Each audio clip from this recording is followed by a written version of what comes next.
میں نے جو متعدد مواقع سے آیات مبارکہ آپ کو سنائی کہ ہر جگہ پر چوٹی کی چیز صبر ہے، آخری چیز جو بیان ہوتی ہے وہ صبر ہے۔ سورۃ العصر میں آخری بات وَتَوَاصَوْا بِالصَّبْرِ یا ایھا الذین آمنوا استعینوا بالصبر والصلاۃ، اے ایمان والو مدد حاصل کرو صبر سے اور نماز سے۔ ان اللہ مع الصابرین، اللہ تعالیٰ صبر کرنے والوں کے ساتھ ہے۔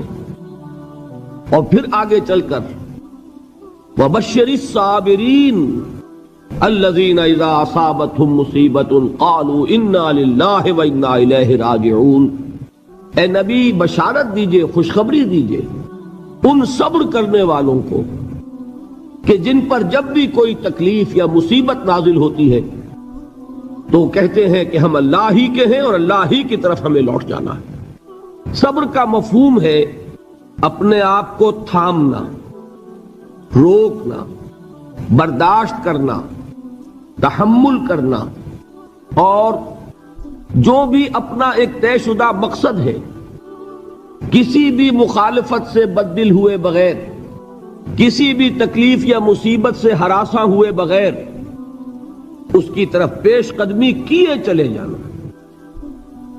بڑی سخت سردی پڑ رہی ہے، فجر کا وقت ہے، گرم پانی کا اہتمام نہیں ہے، اب اس وقت فجر کی نماز کے لیے اٹھنا، ٹھنڈا پانی اگر ہے تو وضو تو کرنا ہوگا، اس ٹھنڈے پانی سے وضو کرنا، اس وقت لحاف سے نکلنا ہی بہت مشکل، ٹھنڈے پانی سے وضو کرنا اور مصیبت۔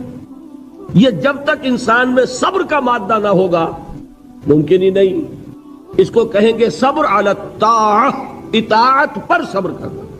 ناگواری محسوس ہو رہی ہے لیکن اس ناگواری کو برداشت کرتے ہوئے انسان اللہ کے حکم کے اوپر جمع رہے، اللہ کے حکم پر عمل کرے۔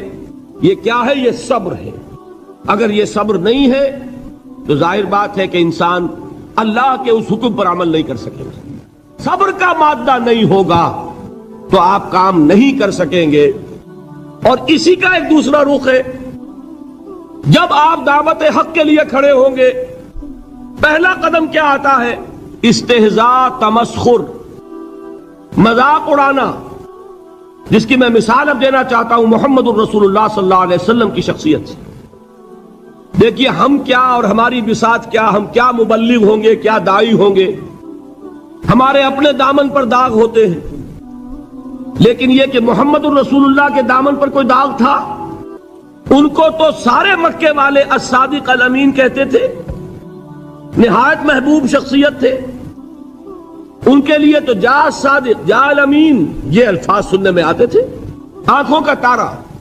لیکن جب آپ نے دعوت اب شروع کی، اب قرآن مجید میں دیکھیے کسی نے کہا مجنون ہو گئے، دماغ خراب ہو گیا، پاگل ہو گئے، اجی شاعر ہیں، کچھ شعر جوڑ لیتے ہیں ہم پر دھوس جماتے ہیں۔ کسی نے کہا ساحر ہیں، کچھ جادو سیکھ لیا ہے۔ یہاں تک کہ ایسے بدبخت بھی پیدا ہوئے، قرآن میں ہے ساحر کذاب، سحر کرنے والا جادوگر نہایت جھوٹا۔ یہ الفاظ کہے جا رہے ہیں کس کی شان میں؟ محمد الرسول اللہ صلی اللہ علیہ وسلم۔ قرآن میں نقل کیا گیا یا ایھا الذی نزل علیہ الذکر انک لمجنون۔ کبھی آپ نے اس کا ترجمہ سوچا؟ اے وہ شخص، دیکھیے تصور کیجئے حضور جا رہے ہیں، تشریف لے جا رہے ہیں، کسی دعوت میں ہے، تبلیغ میں، یا ویسے ہی تشریف لے جا رہے ہیں، اور کوئی ایک جمگھٹا ہے لوگوں کا، ادھر سے فقرہ آتا ہے، تیر کی طرح لگتا ہے دل میں جا کر محمد کے صلی اللہ علیہ وسلم۔ اے وہ شخص جس کا یہ خیال ہے کہ اس پر کوئی ذکر نازل ہو رہا ہے، ہمارے خیال میں تو تمہارا دماغ خراب ہو گیا ہے۔ یا ایھا الذی نزل علیہ الذکر انک لمجنون، کہا کہ نہیں کہا؟ اور یہ نہ سمجھیے کہ حضور صلی اللہ علیہ وسلم کے قلب مبارک کو تکلیف نہیں ہوتی تھی۔ میں قرآن سے ثابت کروں گا، میں کہیں کوئی کہانیاں بیان نہیں کرنا چاہتا۔ قرآن نے کہا ہے وَلَقَدْ نَعْلَمُ أَنَّكَ يَضِيقُ صَدْرُكَ بِمَا يَقُولُونَ، اے نبی ہمیں خوب معلوم ہے صلی اللہ علیہ وسلم کہ جو کچھ یہ لوگ کہہ رہے ہیں اس سے آپ کا سینہ بھجتا ہے، یہ جو گھٹن ہوتی ہے، صدمہ ہوتا ہے. انکا یضیق صدرک بما یقولون، ہمیں خوب معلوم ہے کہ جو کچھ یہ باتیں آپ کو سننی پڑ رہی ہیں، یہ کڑوی کسیلی باتیں، یہ جو فقرے چست ہو رہے ہیں، استہزاء ہو رہا ہے، تمسخر ہو رہا ہے. سورہ حجر میں ہے، ایک جگہ کھڑے ہوئے لوگ قرآن کا مذاق اڑا رہے ہیں. بھائی فلاں آیت تم لے جانا، فلاں آیت میری ہوگی، اس کے ٹکڑے کر رہے ہیں، اس کے ٹکڑے حصے بکھرے کر کے قیمہ بنا کر ان آیات کا تمسخر اڑا رہے ہیں. ایک جگہ قرآن مجید میں مذکور ہے کہ فرشتوں کا مذاق اڑ رہا ہے. بھائی یہ دیکھو، محمد نے کہا ہے صلی اللہ علیہ وسلم کہ جہنم پر تو کل 19 فرشتے ہیں، علیہا 19 قرآن میں آیت نازل ہوئی. ایک پہلوان کہتا بھائی 10 کو تو میں سنبھال لوں گا، باقی 9 کا تم انتظار کر لو. یہ باتیں آ رہی ہیں حضور کے کانوں میں. کلام الہی کے ساتھ کیا سلوک ہو رہا ہے، مجھ پر کیا فقرے چست کیے جا رہے ہیں، مجھ پر جس طریقے سے استہزاء اور تمسخر کا رویہ اختیار کیا گیا ہے. دل بھج رہا ہے، دل میں صدمہ ہے. دیکھیے سورہ نون ہے، اور میرے نزدیک یہ دوسری وحی ہے جو حضور پر نازل ہوئی ہے، اس کی ابتدائی آیات.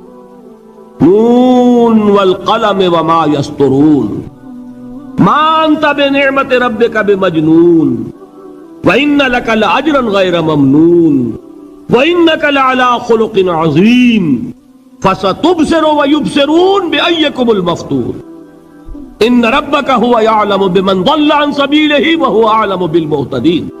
نون، قسم ہے قلم کی اور جو کچھ یہ لکھتے ہیں. اے نبی آپ اپنے رب کی نعمت سے مجنون نہیں ہیں. یہ کیوں کہا جا رہا ہے؟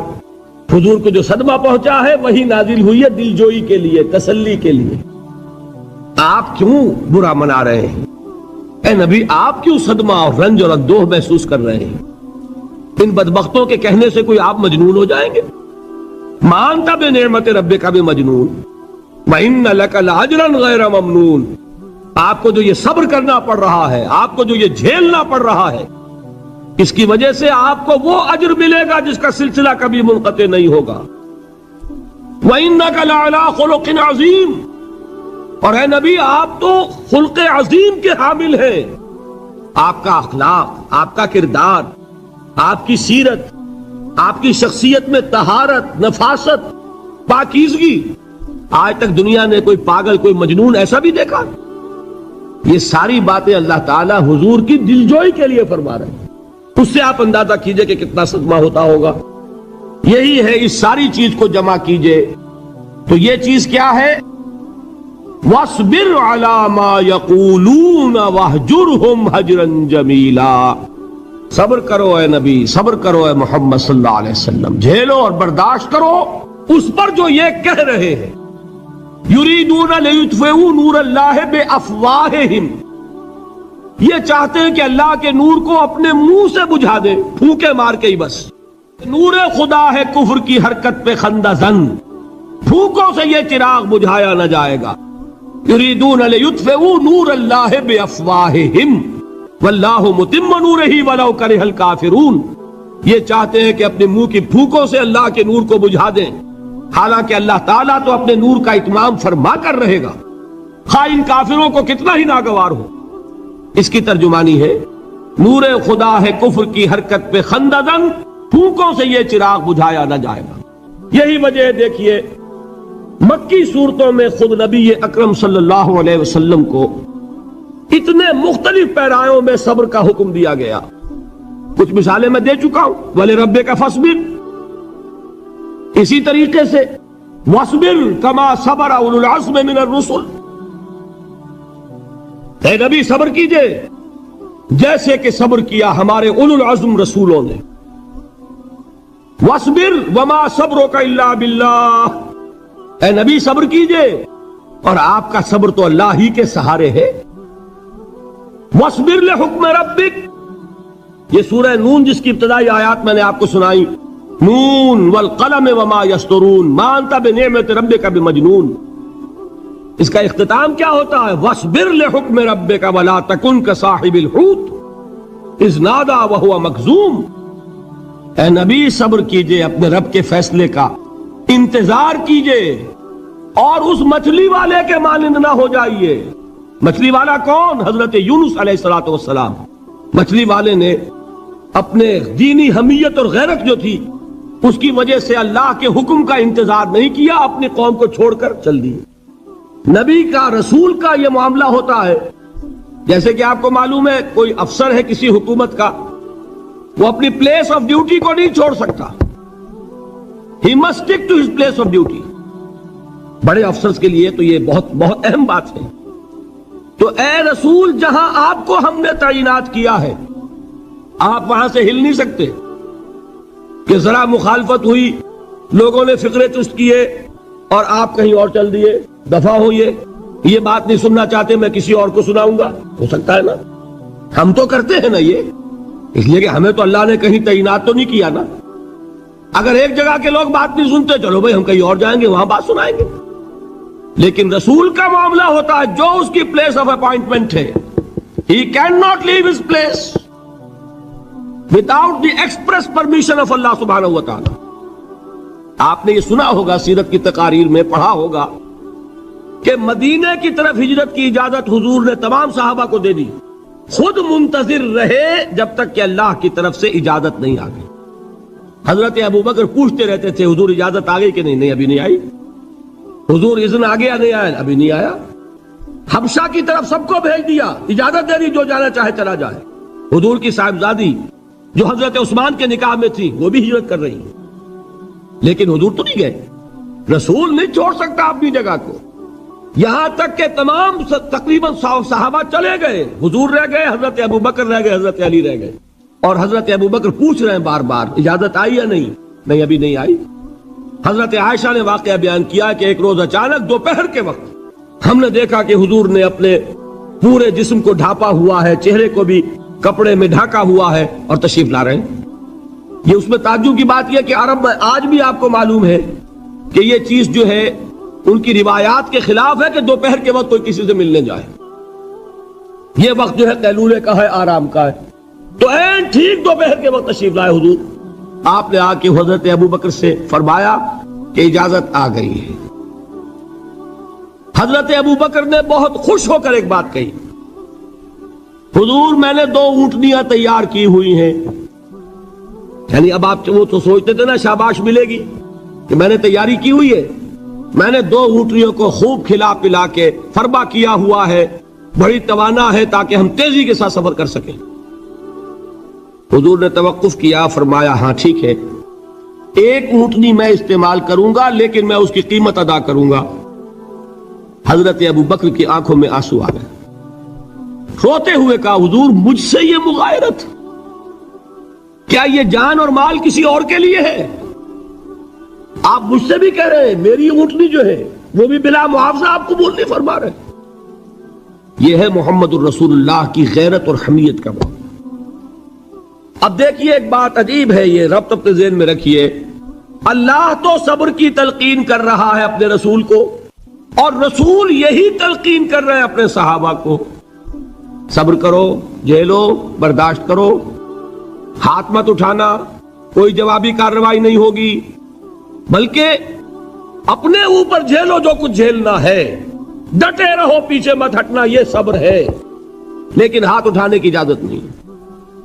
چنانچہ اب ذرا چشم تصور سے دیکھیے، ابو جہل اس نے جو بدترین روش اختیار کی، وہ ایک خاندان تھا حضرت یاسر، ان کی اہلیہ حضرت سمیہ، اور ان کے فرزند حضرت عمار رضی اللہ تعالی عنہم۔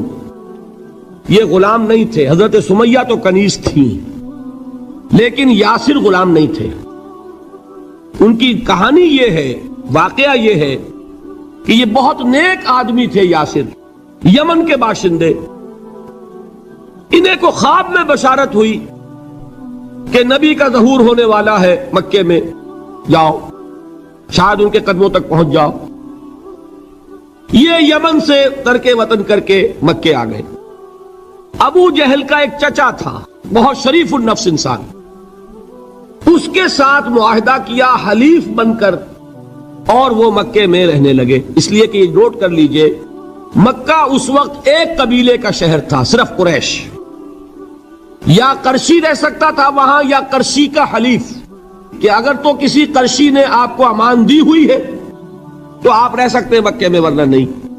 یا تیسرے قرشی کا غلام، غلام تو ملکیت ہی ہے اس کی، جیسے بھیڑ بکری ہے کسی قرشی کی اسی طرح اس کے غلام ہے. یہ تین کیٹیگریز تھی انسانوں کی مکے میں. اسی کو نوٹ کیجئے کہ جو بیچارے غلام تھے وہ سب سے زیادہ ستائے گئے، اس لیے کہ غلاموں کے تو حقوق ہی کوئی نہیں تھے. بلال غلام تھے، ابو فقی غلام تھے، زنیرہ ایک کنیز تھی. ان کو جو ماریں پڑی ہیں اس کا آپ کو معلوم ہے. حضرت بلال کے ساتھ جو کچھ امیہ ابن خلف نے کیا، کہ جس طریقے سے کہ حیوانوں کی لاشیں جو ہے کھینچ کر گھسیٹ کر لے جائی جاتی ہیں، ان کی گردن میں رسی ڈال کر گھسیٹتے، اسی طریقے سے حضرت بلال کے گردن میں رسی ڈال کر ٹھیک دوپہر کے وقت مکے کی سنگلاخ گلیوں کے اندر گھسیٹا جاتا تھا. نیچے زمین جل رہی ہے توے کی طرح، اور ویسا بھی ہوتا تھا کہ چت لٹا دیا، اوپر سے وہ آگ مکے کا کہ سورج جو ہے ذرا نوٹ کیجئے، آگ برسا رہا، نیچے زمین توے کی طرح جل رہی ہے. اور ایک بھاری سل بھی لا کر جو ہے سر پر رکھ دی، چھاتی پر رکھ دی گئی ہے کہ آواز نہیں نکل رہی، جھاگ نکل رہے منہ سے. لیکن اس حال میں بھی احد احد احد، ایک ایک اللہ، قل هو اللہ احد، الفاظ نکل رہے. یہ ہے وہ صبر، صبر علی الابتلاء، صبر علی الایذاء. یہ ابتلاء اور ایذاء پر صبر ہے. جھیلو، برداشت کرو، اس توحید پر قائم رہو، محمد کی رسالت کے اقرار کرتے رہو صلی اللہ علیہ وسلم، لیکن ہاتھ نہیں اٹھانا. اب میں آپ کو بتا رہا تھا یہ تو غلام تھے، یہ جو تھے یاسر یہ حلیف تھے، غلام تو نہیں تھے نا. البتہ وہ ابو جہل کے چچا کی کنیز تھی یہ سمیہ، انہوں نے اجازت لے کر ان سے نکاح کر لیا. یہ تو کنیز رہیں گی. بیٹا جو ہوا وہ بھی ایک طرح سے